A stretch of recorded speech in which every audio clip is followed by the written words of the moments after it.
Bismillahirrahmanirrahim. Alhamdulillahi rabbil alamin. Wa bihi nasta'in ala umuri dunya waddin. Nastaghfiruhu wa nastahdihi wa natubu ilaihi wa natawakkalu alaihi. Wa na'udzu bihi min syururi anfusina wa min sayyiati a'malina. May yahdihillahu fala mudilla lahu wa huwal muhtad. Wa may yudlil fala tajida lahu waliyan mursyidan wa la hadiya lahu.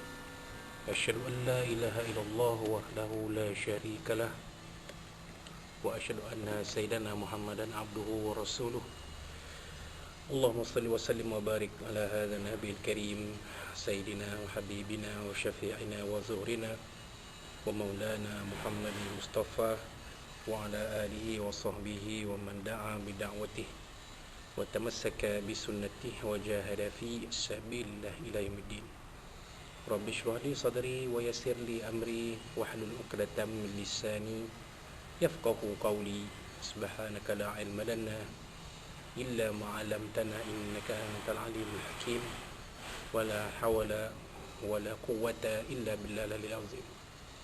Allahumma iftah 'alaina hikmataka wa anshur 'alaina min khazaini rahmatika ya arhamar rahimin. Allahumma arinal haqqa haqqan warzuqna ittiba'ah wa arinal batila batilan warzuqna ijtinabah. Qala Allah Subhanahu wa ta'ala fi kitabil aziz, a'udzu billahi minasy syaithanir rajim. Bismillahirrahmanirrahim. Idza jaa nasrullahi wal fath wa ra'aitan nasa yadkhuluna fi dinillahi afwaja fasabbih bihamdi rabbika wastaghfir innahu kana tawwaba. Sadaqallahul azim. Wa qala nabiyuna Muhammad sallallahu alaihi wasallam khairukum man ta'allama al-Qur'ana wa 'allamahu aw kama qala sadaqa Rasulullah sallallahu alaihi wasallam. Tuan-tuan perempuan muslim muslimat dan muslimin rahimakumullah. Assalamualaikum warahmatullahi wabarakatuh. Amma ba'd. Alhamdulillah, pada petang ini 9 Muharram 1442 Hijrah bersamaan 27 September 2020, sekali lagi kita diberi kesempatan untuk berada dalam majlis ilmu ini yang disifatkan Nabi SAW sebagai Rawdun min Riyadil Jannah, satu taman dari taman-taman syurga Allah Subhanahu wa ta'ala, yang mana kita semua insya-Allah akan dikurniakan barakah dan rahmah dari Allah SWT, dibawa oleh para malaikat, kurniakan sakinah, ini ketenangan, dan dikurniakan ganjaran pahala yang sebaik-baiknya dari Allah SWT.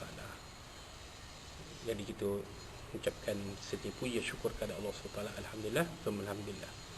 Jadi tuan-tuan dan puan-puan muslim rahimakumullah, kita teruskan pengajian kitab Tafsirul Munir juz 30 yang disusun sekarang oleh Fadilatul Syekh Dr. Wahbah Az-Zuhaili Ad-Dimashq Suriah Allah Ta'ala, sampai kepada buku surat 453. Itu surah yang berikutnya, itu surah An-Nasr. Surah ini merupakan surah Madaniyah yang mengandungi tiga ayat. Surah ini merupakan surah Madaniyah yang mengandungi 3 ayat. Ini surah Madaniyah. Surah Madaniyah bermakna surah ini diturunkan selepas peristiwa hijrah Rasulullah sallallahu alaihi wasallam ke kota Al-Madinatul Munawwarah. Nama surah ini dinamakan surah An-Nasr kerana surah ini dibuka dan dimulakan dengan firman Allah Subhanahu wa taala. Mafhumnya, Bismillahirrahmanirrahim. Idza jaa nasrullahi wal fath, apabila datang pertolongan Allah dan kemenangan. Surah ini juga dinamakan dengan pembukaan atau kemenangan, Al-Futuh, sempena kota Mekah Al-Mukarramah berjaya dibuka dan dikuasai. Ia juga dinamakan dengan surah At-Tawdi' atau pamitan, yakni selamat tinggal. Kaitan surah dengan surah sebelumnya, oleh kerana Allah SWT telah menghuraikan di dalam surah Al-Kafirun mengenai perbezaan utama agama Islam yang diutuskan melalui Rasul dengan agama kufar. Di dalam surah An-Nasr ini juga pula Allah jelaskan bahawa agama kumpulan kafir tersebut akan lenyap. manakala agama Islam akan tetap utuh dan mendapat pertolongan Allah ketika sampai waktu kemenangan dan akan menjadi agama yang dianuti oleh ramai orang. Surah ini juga menerangkan tentang kurnia pertolongan Allah Subhanahu wa taala dan kemenangan untuk nabinya sallallahu alaihi wasallam. Islam akan tersebar luas. Orang ramai akan berduyun-duyun memeluk agama ini. Ayat surah ini juga menunjukkan hampirnya ajal Sayyidina Rasulullah sallallahu alaihi wasallam. Baik itu kalau kita lihat bila surah ini dibacakan, maka para sahabat semuanya berasa gembira, melainkan Sayyidina Abu Bakar As-Siddiq yang menangis, sedih bila ditanya kenapa tuan sedih, sedangkan hari ini kita merayakan kemenangan kita membuka kota Mekah dan surah ini diturunkan. Maka Sayyidina Abu Bakar menjawab, aku sedih kerana ayat ini turun, surah ini turun menandakan hampirnya ajal Rasulullah SAW. Kandungan surah, keseluruhan surah Madaniyah ini membicarakan mengenai pembukaan kota Mekah dan kemenangan Nabi SAW ke atas golongan musyrikin. Melalui kemenangan tersebut, Islam telah tersebar luas di semenanjung tanah Arab dan terhapusnya belenggu kesyirikan serta penyembahan berhala. Surah ini juga mengandungi pemberitahuan tentang mengenai dekatnya ajal Rasulullah SAW. Oleh itu, baginda diperintahkan supaya banyak bertasbih, memuji Tuhan dan memohon keampunannya. Jadi, tuan-tuan lihat, jadi surah ini membicarakan tentang pembukaan kota Mekah. Maka dengan pembukaan kota Mekah ini, maka kerajaan ke Arab musyrik Quraisy tumbang dengan rasminya, dan Nabi SAW menguasai kota Mekah sebagai pemimpin negara Islam Madinah, dan selepas itu barulah orang-orang Arab di seluruh semenanjung Arab berduyun masuk Islam kerana mereka tidak lagi khawatir akan ancaman dari kerajaan Arab Quraisy, tidak seperti sebelum ini, terutamanya sebelum perjanjian Al-Hudaibiyah. Maka dan surah ini juga menunjukkan Nabi SAW sudah semakin hampir ajal. Maka Nabi SAW, baginda disarankan Allah SWT supaya bertasbih, memuji Allah dan memohon keampunannya. Fasabbih bihamdi rabbika wastaghfir. Kelebihan surah An-Nasr memiliki kelebihannya yang tersendiri. Di dalam tafsiran terhadap surah Al-Zilzal, sebelum ini telah dinyatakan hadis riwayat At-Tirmizi dari Anas bin Malik radhiyallahu anhu tentang kelebihan surah An-Nasr, iaitu menyamai 1/4 Al-Quran, dan surah Al-Zilzal juga menyamai 1/4 Al-Quran. Kelebihan surah ini juga dapat diketahui melalui hadis yang dikeluarkan oleh Imam An-Nasa'i daripada Sayyidina Ubaidillah bin Abdullah bin Utbah berkata, Abdullah bin Abbas radhiyallahu anhu telah berkata kepadaku, wahai Ibnu Utbah, adakah kamu mengetahui surah yang terakhir diturunkan dalam Al-Quran? Aku menjawab, ya, iaitu surah An-Nasr. Beliau berkata, benar katamu itu. Jadi surah yang lengkap yang terakhir turun di dalam Al-Quran ialah surah An-Nasr. Ayat-ayat yang selepasnya adalah ayat-ayat yang ada di dalam surah, bukannya satu surah yang lengkap. Diriwayatkan oleh dua orang hafiz, iaitu Abu Bakar Al-Bazzar dan Al-Baihaqi daripada Abdullah bin Umar radhiyallahu anhu berkata, surah ini An-Nasr diturunkan kepada Nabi SAW pada pertengahan hari Tasyrik. Maka baginda faham bahawa itu adalah tanda pamitan atau Al-Wada'. Rasulullah SAW terus menunggang untanya Al-Qaswa dan berangkat. Kemudian baginda berkhutbah kepada orang ramai dengan khutbah yang masyhur. Khutbah tersebut dikenali sebagai khutbah Hajj Al-Wada'. Itu satu riwayat berkenaan dengan surah An-Nasr ini. Sebab turun surah, terdapat satu hadis Nabi SAW yang menceritakan mengenai sebab turun surah ini. Hadis yang diriwayatkan oleh Imam Bukhari dan para imam yang lain daripada Abdullah bin Abbas radhiyallahu anhu berkata, sesungguhnya Sayyidina Umar bin Khattab radhiyallahu anhu telah mengkategorikan aku bersama dengan tokoh-tokoh yang menyertai peperangan Badar, sedangkan sedangkan Ibn Abbas adalah jauh lebih muda berbanding dengan tokoh berkenaan. Ini tulisan penterjemah. Sebahagian dari mereka ada yang berasa sesuatu yang istimewa dalam diri mereka. Pada suatu hari Umar memanggil mereka, termasuklah diriku Ibn Abbas. Ibn Abbas berkata, pada hari tersebut aku beranggapan bahawa Umar memanggil aku bersama mereka tidak lain hanya untuk membuktikan sesuatu yang penting kepada mereka. Umar berkata, ada apa pandangan kamu semua mengenai ayat Allah Subhanahu wa taala, idza jaa nasrullahi wal fath? Sebagian daripada mereka menjawab, Allah memerintahkan kita supaya bertasbih kepadanya dan beristighfar apabila dia menang, apabila kita menang dan beroleh kejayaan. Tetapi sebagian daripada mereka hanya berdiam diri dan tidak berkata apa-apa. Lalu Umar pun bertanya kepadaku, apakah pandangan kamu sama dengan pandangan mereka, wahai Ibn Abbas? Lalu aku pun menjawab, tidak. Maka Umar pun bertanya lagi, kalau begitu apa pandanganmu? Aku menjawab, surah ini diturunkan sebagai tanda ajal Rasulullah SAW telah hampir, dan Allah memaklumkan hal tersebut kepada baginda. Allah SWT berfirman, idza jaa nasrullahi wal fath, menandakan ajal baginda telah hampir. Lalu Umar berkata, aku pun faham sebagaimana pemahaman kamu. Itu dia tuan-tuan, sebab turun surah An-Nasr ini. Waktu turun surah, terdapat dua pandangan berhubung dengan gencatan ini, iaitu dengan persoalan ini, iaitu pertama, pandangan yang menyatakan bahawa kota Mekah telah dibuka pada bulan Ramadan tahun ke-8 Hijrah, manakala surah ini diturunkan pada tahun 10 Hijrah. Diriwayatkan bahawa baginda sallallahu alaihi wasallam hidup selepas penurunan surah ini selama 70 hari. Oleh yang demikian, surah ini dinamakan sebagai surah pamitan atau at-tawdi', ini selamat tinggal. Kedua, pandangan yang menyatakan bahawa surah ini diturunkan sebelum pembukaan kota Mekah, ini adalah janji Allah kepada Nabi untuk membantu baginda mengalahkan penduduk Mekah serta menakluki atau membuka kota Mekah dengan era Islam. Ayat yang seumpama ini ialah firman Allah Subhanahu wa taala dalam surah Al-Qasas ayat 85. Kita lihat surah Al-Qasas ayat 85.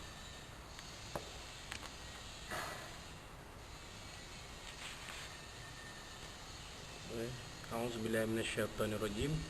Innal ladzi farada 'alaikal qur'ana liradduka ila ma'ad qur rabbi a'lamu man jaa'a bil huda wa man huwa fi dhalalin mubin. Surah Azim.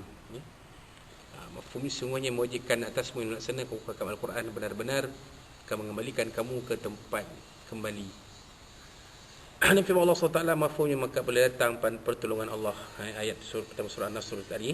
Ini menunjukkan keadaan yang akan berlaku pada masa hadapan dan bukannya keadaan yang telah berlaku. Menurut pendapat, pemberitahuan berhubung dengan pembukaan kota Mekah adalah sebelum peristiwa tersebut berlaku. Perkhabaran ini menunjukkan mujizat Nabi SAW dan tanda nubuwah baginda sebagai orang Rasulullah. Daripada dua pandangan tersebut, ternyata pandangan pertama telah lebih tepat melalui dalil bahawa Abdullah bin Umar dan Umar berkata, surah ini telah diturunkan di Mina semasa Hajj Al-Wada'. Pernah diturunkan ayat Al-yawma akmaltu lakum dinakum wa atmamtu alaikum ni'mati wa raditu lakum al-Islam madinah. Surah Azim, pada hari ini telah aku sempurnakan untuk kamu agamamu dan telah kucukupkan padamu nikmatku. Ayat 3 surah Al-Maidah. Baginda masih hidup selepas kedua-dua ayat tersebut diturunkan selama 80 hari. Kemudian diturunkan ayat Al-Kalalah, ini ayat terakhir surah An-Nisa, dan baginda masih hidup selepas turun ayat ini selama 50 hari. Kemudian turun ayat bermaksud laqad ja'akum rasulun min anfusikum, surah Taubah ayat 128, sesungguhnya telah datang padamu seorang rasul dari kamu sendiri. Dan baginda hidup selepas ayat ini diturunkan selama 30 hari. Dan turun pula ayat wattaqu yawma turja'una fihi ila Allah thumma tuwaffa kullu nafsin ma kasabat hum la yuzlamun. Surah Azim. Dan peliharalah diri kamu ini dari azab yang terjadi pada hari yang di waktu itu kamu semua dikembalikan kepada Allah. Surah ayat 281 surah Al-Baqarah. Dan baginda hidup selepas ayat ini turun selama 21 hari. Muqatil berkata selama 7 hari saja. Dalam kitab Tibyan fi Ulumul Quran karangan Syekh Muhammad Ali As-Sabuni hafizallahu taala, 8 hari. Walau bagaimanapun, Imam Ar-Razi berpendapat bahawa yang paling tepat berhubung penurunan surah ini ialah sebelum pembukaan kota Mekah. Wallahu a'lam. Jadi itulah sedikit mukadimah berkenaan surah An-Nasr ini. Dan kita pergi kepada hukum tajwid. Seperti mana biasa, kita akan mengkaji hukum tajwid surah An-Nasr ini dan terjemahan harfiahnya. Bismillahirrahmanirrahim. Idza jaa nasrullahi wal fath. Idza man asli, za ibtada ma asli, jaa, itu mad wajib muttasil, wajib dibaca sepanjang pada kadar panjang 6 harakat. Kerana apa? Kerana alif pada ja itu bertemu dengan hamzah dalam satu kalimah yang sama, iaitu ja. Nasrullahi. Nasrullahi. Ru itu dibaca tebal kerana ia baris hadapan tafkhim, bersambung dengan Allah lafzul jalalah dibaca tebal kerana huruf sebelumnya huruf ra itu baris hadapan. Wal fath, alif lam qamariyah, alif lam sukun fath, jadi kita baca begitulah bunyinya, wal fath. Ayat kedua, wa ra'aitan nas yadkhuluna fi dinillahi afwaja. Wa ra'aita, ra di baris atas dibaca tebal. Ra'aitan nasa, an-nasa, alif lam syamsiyah, alif lam sabdu, an-nasa wajibul gunnah, kerana nun itu bersyaddah, bersabdu. Nasa, nun alif tana mad asli. Yadkhuluna dal mati itu, dal sukun itu adalah qalqalah sughra, lantunannya sedikit sahaja kerana ini tengah kalimah. Khuluna lam wadapan lu mad asli. Fi, fa bawah fi mad asli. Dini, di dalia bawah di mad asli. Nillahi, kenapa Allah tu dibaca tarqiq nipis? Kerana huruf nun sebelumnya baris bawah. Fi dinillahi afwaja, wa litawa mad asli. Jem alif dua di atas jan, kalau kita wakafkan jadi mad iwad, dibaca pada kadar 2 harakat. Kalau sambung afwaja, jadilah tanwin bertemu dengan fa, ikhfa akati. Ayat yang ketiga akhir kali, fasabbih bihamdi rabbika, ra itu bihamdi, bihamdi, mim mati jumpa dal, izhar syafawi, menyatakan mim mati bertemu huruf dal. Bihamdi rabbika, ra balik atas dibaca tafkhim, rabbika. Wastaghfir, fir, ra sukun tu dibaca nipis. Kenapa? Kerana huruf fa sebelumnya baris bawah.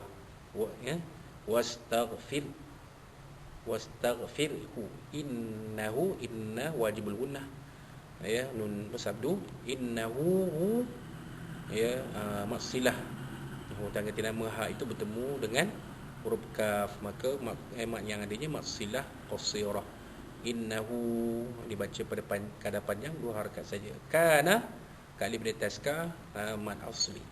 Tawwaba, kana tawwaba, wa litahwa mad asli. Ba, ini sekiranya kita wakafkan dia jadi mad iwad, panjangnya 2 harakat sahaja. Baik, kita balik kepada terjemahan harfiah. Kita teruskan pada terjemahan harfiah. Bismillahirrahmanirrahim. Idza, apabila jaa, telah datang, nasru, pertolongan Allah, wa dan al-fathu, yakni kemenangan. Al-fathu asalnya pembukaan apa? Pembukaan kota Mekah, maka boleh diterjemahkan kemenangan. Wa, ayat kedua, wa dan ra'aita, kamu nampak olehmu ini wahai ya Muhammad, an-nasa, manusia yadkhuluna, mereka masuk, fi dalam dini, agama Allah, afwaja, berpuak-puak, berduyun-duyun. Sifat mereka masuk ke dalam agama Allah itu beramai-ramai, ataupun dalam bahasanya dipanggil sebagai en block. Ayat ketiga, fasabbih, maka bertasbihlah. Ini fi'il amar. Sabbaha yusabbihu, sabbih, maka bertasbihlah. Bihamdi, dengan pujian, rabbika, terhadap Tuhanmu, wa dan istaghfirhu, mohon ampunlah.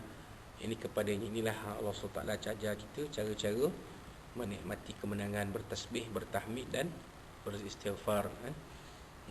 Innahu, sesungguhnya dia, kana, adalah tawwaba, penerima taubat. Sesungguhnya dia ni, Allah SWT adalah penerima taubat. Wallahu a'lam. Bagi kita terus kepada tafsir dan ulasan, di mana pada muka surat 456 ni bawah tajuk pembukaan kota Mekah. Bismillahirrahmanirrahim. Idza jaa nasrullahi wal fath. Pertama, bila datang pertolongan Allah dan kemenangan. Wa ra'aitan nasa yadkhuluna fi dinillahi afwaja. Kedua, dan kamu melihat mereka manusia memeluk masuk agama Allah berbondong-bondong. fasabbih bihamdi rabbika wastaghfirhu innahu kana tawwaba. Ketiga, maka bertasbihlah memuji Tuhanmu dan mohonlah ampun kepadanya, sesungguhnya Allah Maha penerima taubat, yakni pada para hamba-Nya. Baik, tafsir dan ulasan firman Allah SWT mafhumnya bila idza jaa nasrullahi wal fath, bismillahirrahmanirrahim, idza jaa nasrullahi wal fath, bila datang pertolongan Allah dan kemenangan. Ayat pertama surah An-Nasr. Ayat ini membawa pengertian, iaitu bila kamu wahai Muhammad SAW memperolehi kemenangan pertolongan Allah dan bantuannya untuk mengalahkan musuh kamu itu kafir Quraisy dan berjaya membuka kota Mekah, memantapkan kedudukanmu serta menguatkan perintahmu, maka bertasbihlah ke hadrat Allah, iaitu dengan cara mengucapkan tahmid, menambah ibadah dan pujian kepada Allah SWT atas limpahan nikmat-Nya kepadamu. Itu dia. Itulah mesej yang nak disampaikan Allah SWT dalam surah An-Nasr ini, bermula ayat yang pertama. Signifikan maksud firman Allah Nasrullah, bahawa sungguhnya kemenangan tidak akan berlaku kecuali daripada Allah SWT. Maka pertolongan dan kemenangan tersebut tidak layak tiba selain daripada Allah SWT. Tidak yang layak memberi pertolongan tersebut melainkan Allah SWT, ataupun tidak layak pertolongan tersebut melainkan dengan hikmahnya. Maksud ungkapan di atas ialah mengagungkan atau memuliakan pertolongan daripada Allah SWT. Manakala firman Allah SWT Ja'a Nasrullah, bermaksud tiba atau datang pertolongan Allah, ialah satu simbolik atau perumpamaan yang bermaksud telah berlaku pertolongan daripada Allah SWT itu. Imam Ahmad, Al-Baihaqi dan An-Nasa'i meriwayatkan daripada Abdullah bin Abbas radhiyallahu anhu bahawa beliau berkata ketika diturunkan ayat, maksudnya idza jaa nasrullahi wal fath, bila datang pertolongan Allah dan kemenangan, Nabi SAW telah berkata, nu'itu ila nafsi, ini nampaklah sampailah sudah takziah awal bagiku. Berkena-kena itu Nabi SAW telah diwafatkan oleh Allah SWT pada tahun berkenaan. Diriwayatkan oleh Al-Jamaah, melainkan Ibnu Majah daripada Abdullah bin Abbas radhiyallahu anhu, la hijrata ba'dal fathi walakinna jihadu wa niyah. Tiada lagi hijrah selepas Mekah, tapi yang ada ialah jihad dan niat. Imam Al-Bukhari dan Muslim dalam kitab sahih masing-masing meriwayatkan daripada Abdullah bin Abbas radhiyallahu anhu, sesungguhnya Rasulullah SAW telah berkata pada hari pembukaan kota Mekah, la hijrata ba'dal fathi walakin jihadun wa niyatun, wa idza tafistum wa idza stanfirtum fanfiru. Atau kata Rasulullah SAW, sesungguhnya tiada lagi hijrah selepas pembukaan kota Mekah, tapi yang ada ialah jihad dan niat. Sekiranya kamu dipanggil untuk berjihad, maka sahutlah suruh jihad tersebut. Firman Allah SWT mafhumnya, wa ra'aitan nasa yadkhuluna fi dinillahi afwaja, ayat 2 surah An-Nasr, dan kamu melihat manusia masuk agama Allah berbondong-bondong, artinya bahawa kamu, yakni Muhammad, melihat ramai dari kalangan bangsa Arab dan bangsa-bangsa lain menganut agama Islam yang kamu bawa secara beramai-ramai. Sedangkan sebelum ini di peringkat awal, Islam yang masuk memeluk agama Islam hanya individu seorang ataupun berdua, namun akhirnya satu kabilah semuanya memeluk agama Islam. Firman Allah SWT mafhumnya, maka bertasbih, fasabbih bihamdi rabbika wastaghfir, maka bertasbihlah muji Tuhanmu dan memohonlah ampun kepadanya, sesungguhnya Allah Maha penerima taubat hamba-hambanya.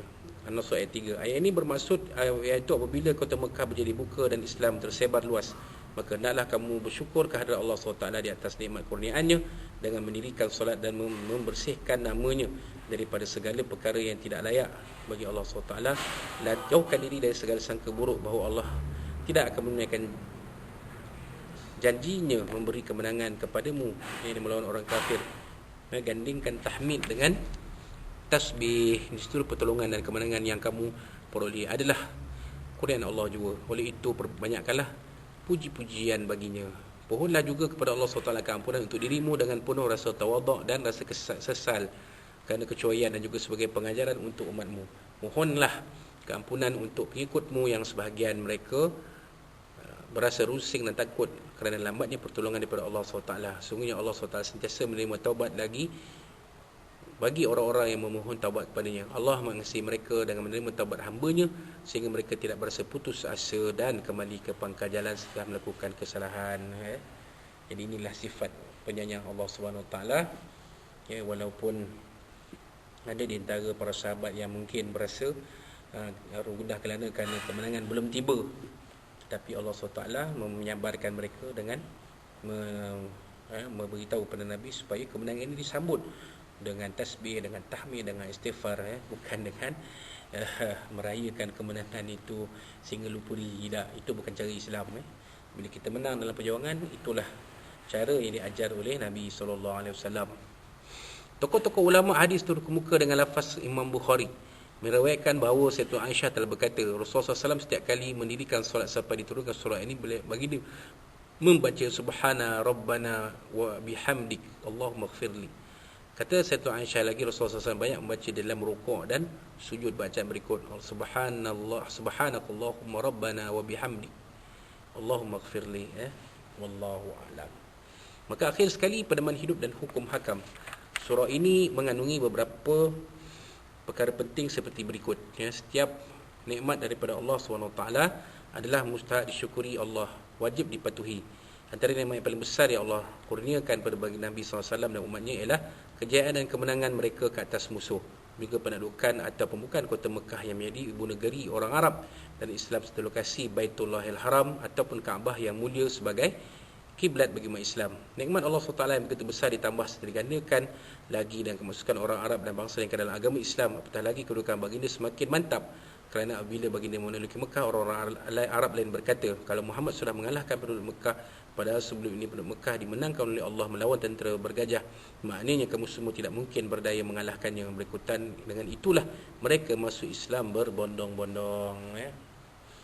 Bila Nabi SAW memerintahkan sahabat memecahkan berhala di sekeliling Kaabah, maka orang Arab, Quraisy di situ dan yang lain yang melihat bahawa Islam adalah agama yang benar. Kalau Muhammad itu tidak benar agamanya dan ajarannya, sudah tentu Muhammad tidak boleh memimpin pengikutnya menguasai Kaabah ini dan memusnahkan semua berhala yang ada. Maka kerana itulah orang Arab ni berbondong-bondong masuk Islam. Yang kedua, surah ini diakhiri dengan perintah Allah SWT kepada Nabi SAW supaya banyak mendirikan solat dan bertasbih kepadanya, dengan lain perkataan menjauhkan nama Allah SWT daripada perkara-perkara yang tidak layak dan tidak harus padanya. Di samping memperbanyakkan pujian kepada Allah SWT kerana kemenangan dan pembukaan kota Mekah, kenalah sentiasa memohon keampunan kepada Allah secara berterusan. Allah SWT Maha penerima taubat para hambanya yang banyak bersujud dan beristighfar kepadanya. Itulah dia sifat kita Nabi SAW menerima kemenangan pembukaan kota Mekah ini, disarankan oleh Allah supaya banyak bertasbih, bertahmid dan banyak beristighfar, bertasbih, memuji keagungan Allah SWT, mengucapkan segala puji pada Allah SWT atas nikmat yang diberi dan memohon ampun pada Allah SWT. Kalaulah ketika pembukaan kota Mekah ni ada perkara-perkara yang kekurangan di sana sini, maklumlah manusia di sekeliling Nabi SAW sudah tentunya tidak sempurna semuanya. Umat Islam dituntut memberikan keutamaan dalam aspek ini, sedangkan Nabi SAW yang bersifat maksum diperintahkan oleh Allah SWT untuk beristighfar, apatah lagi kepada umatnya. Muslim meriwayatkan daripada Sayyidatuna Aisyah radhiyallahu anha, beliau berkata Nabi SAW banyak menyebut tasbih dengan lafaz subhanallah wa bihamdihi astaghfirullah wa atubu ilaih. Maka aku pun berkata kepada Nabi SAW, mengapa kekanda banyak menyebut subhanallah bihamdihi astaghfirullah wa atubu ilaih? Maka dijawab oleh Nabi SAW, sesungguhnya Tuhan telah menyampaikan satu mesej kepadaku bahawa aku akan melihat petanda khusus pada umatku. Jadi tiap kali aku diperlihatkan hal yang demikian, aku akan mengucap subhanallah bihamdihi astaghfirullah wa atubu ilaih. Kini aku melihatnya dengan nyata ayat idza jaa nasrullahi wal fath, iaitu pembukaan kota Mekah, dan wa ra'aitan nasa yadkhuluna fi dinillahi afwaja fasabbih bihamdi rabbika wastaghfirhu innahu kana tawwaba. Jadi inilah dia jawapan Nabi kepada Sayyidatuna Aisyah radhiyallahu anha. Jelas di situ, Yang ketiga, agama yang sah sisi Allah SWT ialah agama Islam, sebagaimana firman Allah, Auzubillahi minasyaitonir rajim, innad dina indallahi al-Islam, surah Azim, sesungguhnya agama yang diridai sisi Allah hanyalah Islam, ayat 9 surah Ali Imran. Dan firman Allah SWT, wa may yabtaghi ghairal islami dinan fala yuqbal minhu wa huwa fil akhirati minal khasirin, surah Azim. Maksudnya sebab siapa yang mencari agama selain agama Islam, maka sekali tidak akan diterima ini agama itu daripadanya, dan dia di akhirat termasuk orang-orang yang rugi. Ayat 55 surah Ali Imran. Jumhur ulama dan yang keempat, jumhur ulama dan ramai ulama kalam berpendapat bahawa iman Muqallid adalah sah kerana Allah SWT menerima keislaman dan kepada mereka yang telah memeluk Islam secara beramai-ramai seperti yang berlaku dalam kes pembukaan kota Mekah. Allah SWT telah menjadikan peristiwa tersebut sebagai nikmat yang paling besar untuk Nabi Muhammad SAW. Andai kata iman mereka tidak sempurna, pasti tidak disebut oleh Allah sedemikian rupa. Itulah ya. Maknanya iman muqallid ini diterima ya. Yang penting mereka sudah beriman kepada Allah SWT, meluk agama Islam. Yang kelima, Allah SWT memerintahkan supaya bertasbih dahulu, kemudian barulah melafazkan pujian, tahmid dan kemudian beristighfar. Allah SWT memerintahkan sedemikian, kan itulah yang sewajarnya dilazimi oleh manusia terhadap Allah SWT. Itu dalam zikir kita, tasbih, tahmid, takbir, istighfar. Tasbih dulu, mengagungkan Allah Subhanahu Wa Taala. Kemudian tahmid, puji Allah SWT. Takbir, besarkan Allah SWT. Istighfar, mohon ampun pada Allah SWT. Yang keenam, ayat di atas menerangkan tentang keutamaan bertasbih dan bertahmid yang telah dijadikan sebagai pelengkap dalam menunaikan perkara yang diwajibkan ke atas Nabi SAW dan umatnya, iaitu bersyukur di atas nikmat pertolongan Allah SWT pembukaan kota Mekah. Yang ketujuh, para sahabat Nabi bersepakat untuk merumuskan bahawa surah ini telah mengungkapkan tentang hampirnya masa kewafatan Rasulullah SAW. Ia seolah-olah takziah awal bagi Rasulullah. Diriwayatkan bahawa setelah surah ini diturunkan, Nabi SAW tampil berkhutbah dan berkata, Inna abdan khairullah baina dunya wa baina liqa'ihi wal akhirah fakhtar liqa' Allah fakhtara liqa' Allah. Sesungguhnya ada golongan hamba Allah yang diberi pilihan oleh Allah SWT antara dunia dengan bertemu dengannya dan kebaikan hari akhirat, maka ia lebih suka bertemu dengan Allah SWT. Para sahabat ramai yang faham perkara ini, iaitu tentang hampirnya saat wafat Nabi SAW tersebut. Ini disebabkan bahawa perintah untuk bertasbih, bertahmid dan beristighfar adalah mutlak dan pasti daripada Allah SWT. Perintah tersebut juga sebagai satu dalil yang menunjukkan bahawa perintah untuk menyampaikan dakwah Islamiah telah lengkap dan sempurna. Oleh demikian, kematian merupakan sesuatu yang pasti. Tapi sekiranya Nabi SAW terus dihidupkan, maka baginda dianggap sebagai asing di dalam menyempurnakan risalah Allah SWT. Kerana ini tidak harus bagi seorang Rasulullah SAW. Sesungguhnya perintah beristighfar pada Allah SWT merupakan suatu peringatan kepada hampirnya ajal atau kematian. Jadi itulah dia apa yang difahami oleh para sahabat tentang turunnya surah An-Nasr ini, bahawa terutama Sayyidina Bakar As-Siddiq radhiyallahu anhu, bahawa ajal Nabi SAW semakin hampir ya. Maknanya antara ayat itu dengan wafat Nabi SAW tidak berapa lama lagi. Wallahu Rasulullah alam. Jadi itulah dia sedikit kupasan tentang surah An-Nasr daripada mukadimah, tajwid, terjemahan harfiah dan tafsir ulasan dan ulumul Quran. InsyaAllah pada kuliah kita seterusnya kita akan sambung dengan surah yang berikut, itu surah Al-Lahab atau surah Al-Masad pada muka surat 461. Mudah-mudahan apa yang disampaikan ini ada manfaat untuk kita bersama, dan jadikanlah pada kehidupan kita bersama suami isteri anak kita, insyaAllah. Kehidupan dunia sementara ini, mudah-mudahan kehidupan kita akan bagi dunia sampai ke akhirat. Dan kalau apa yang disampaikan oleh ini yang terkasar bahasanya mulia, terus saya berbicara, saya mohon maaf dari Allah SWT, dari Nabi SAW dan dari tuan-tuan puan-puan sekalian. Akhir sekali, jaga kita, patuhilah SOP, jagalah kebersihan diri, keselamatan, kesejahteraan diri, dan mudah-mudahan kita terhindar daripada bahaya wabak COVID-19 ini, insyaAllah. Wallahu a'lam bishawab. Aku qul zatu azim wa lakum. Yang kita akhiri dengan tasbih al-kafarah dan suratul asbab.